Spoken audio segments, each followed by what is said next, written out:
বাংলাদেশের প্রথম নারী প্রধানমন্ত্রী ও বিএনপি চেয়ারপারসন বেগম খালেদা জিয়ার মৃত্যুতে শোকের ছায়া পড়েছে প্রবাসী বাংলাদেশিদের মধ্যেও।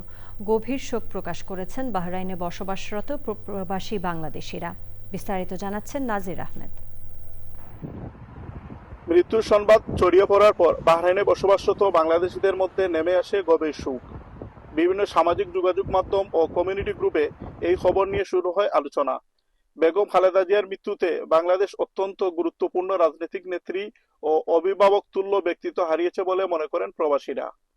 বেগম খালেদা জিয়া যে আমাদের একজন অভিভাবক ছিলেন বাংলাদেশের, এই ধরনের অভিভাবক শূন্যতা পূরণ করার মতন নয়।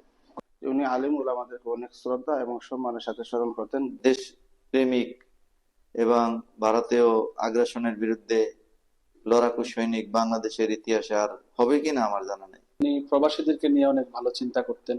সেই চিন্তা থেকে 2001 সালে তিনি যখন সরকার গঠন করেন, প্রবাসী কল্যাণ ও বৈদেশিক কর্মসংস্থান মন্ত্রণালয় প্রতিষ্ঠা করেন এবং আমরা প্রবাসীরা তার মাধ্যমে অনেক উপকৃত হয়েছি।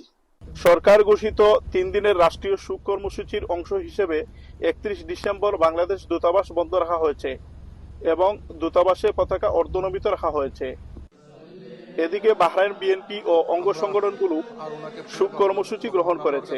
এর মধ্যে রয়েছে কালো বেজ ধারণ, আগামী 2 জানুয়ারি শুক্রবার বাদ জুমা গুফুল এলাকায় গায়েবানা জানাজা এবং বিভিন্ন এলাকায় দোয়া মাহফিলের আয়োজন।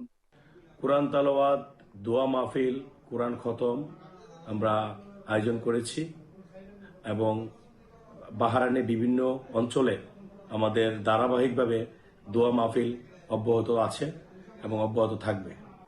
শোক আর শ্রদ্ধায় প্রয়াত এই মহিয়সী নারীকে শ্রদ্ধার সঙ্গে স্মরণ করছেন বাহরাইন প্রবাসী বাংলাদেশিরা। নাজির আহমেদ, চ্যানেল আই, বাহরাইন।